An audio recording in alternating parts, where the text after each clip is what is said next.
السلام عليكم ورحمة الله تعالى وبركاته، إن شاء الله تكونوا قاع بخير بصحة وعافية يا رب. اليوم غادي ندير معكم طوفية كراميل بثلاث مكونات فقط. كما راكم تشوفوا في الصورة، عندي كاس تاع الماء، كاس ناقص أصبع تاع الماء، وكاس تاع سكر، وعندي شوكولا. هذه الشوكولا بالحليب، عفوا شوكولا بيضاء. هاد الوصفة نسحقوها بزاف في الحلويات تاع العيد، نستعملوها في الحشو، تجي شابة بزاف وبنينة، احسن من الطوفية اللي نديروها بالحليب وبالمايزينا. وهنا هذا الكاس تاع السكر غادي نديره في اناء يكون ثقيل ونطيبه على شكل كراميل. غادي نديره فوق النار، نقص له، ما نخربش فيها، نخليها كي نشوفها بدات تحمر في الجوانب نخلطها.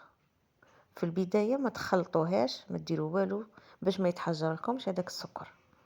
كيما راكم تشوفوا هنا بعد ما دابت في الجوانب راني نخلط فيها،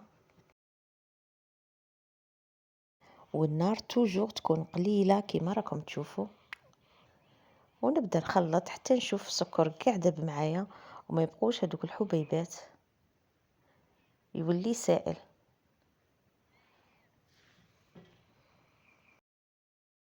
وهذاك الكاس ناقص اصبع تاع الماء غادي نديره فوق النار يغلي مليح، يلق نفرغه فوق الكراميل ويكون مغلي، يكون ساخن جدا باش الكراميل ما تتحجرليش ودير لي تكتلات. وهنا كما راكم تشوفوا صاي بدات تذوب هذيك الكراميل، ما بقى لهاش بزاف، خاصها غير شويه قرحه شويه، ومن بعد نضيف عليها هذاك الماء. وحجم الكاس اللي استعملته 220 مليلتر. وهذيك العلبه تاع الشوكولا كما راكم تشوفوا درت النصف تاعها، الوزن تاعها 250 غرام، انا ديت 125 غرام. نحتاجو في هذه الوصفه 125 غرام تاع شوكولا بيضاء.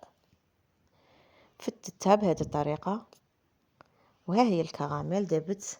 غادي نضيف لها الماء وهو حامي بزاف، وفي هذه المرحله حرزوا اتونسيون يديكم تنحرقوا ولا وجهكم يطير عليكم. وهنا سي بون داب معايا كاع هذاك السكر. غادي نضيف هذاك الكاس ناقص اصبع تاع الماء وهو يكون مغلي، ونخلط حتى نشوف السكر قاع تجانس مع الماء وما يقعدوليش هذوك التكتلات من تحت في الاناء. نقعد نخلط بهذه الطريقه حوالي دقيقه ولا دقيقتين فقط. كي نشوف الخليط تجانس غادي نضيف ديريكتومون الشوكولاته البيضاء.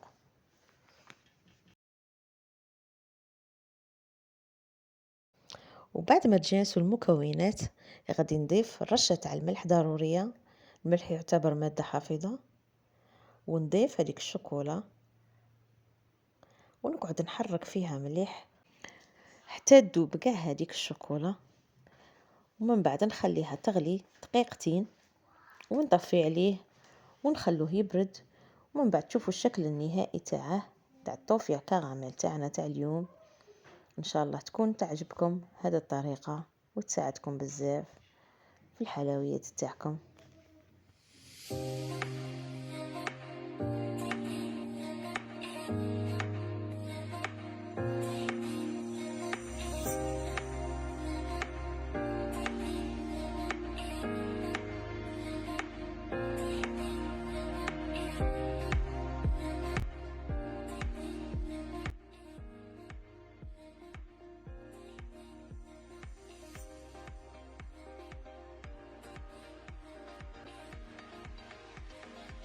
ها هو الخليط راكم تشوفوا فيه كي راه يغلي. نخليه دقيقتين على نار قليلة ومن بعد نطفي عليه.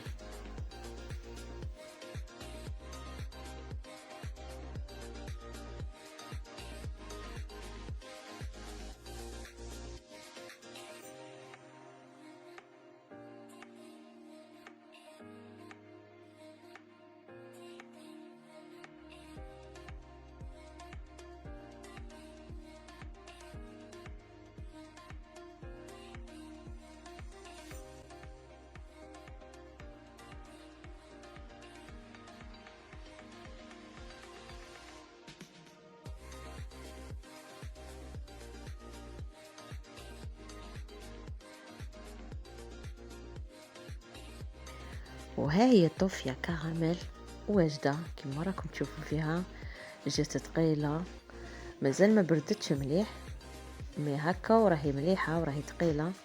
راني دايرة ديجا في القناة وصفة تاع طوفية كراميل فيها الحليب والمايزينا، مي هذه بالشوكولا تجي روعة وتجي بنينة بزاف، غير جربوها اكيد غادي تعجبكم.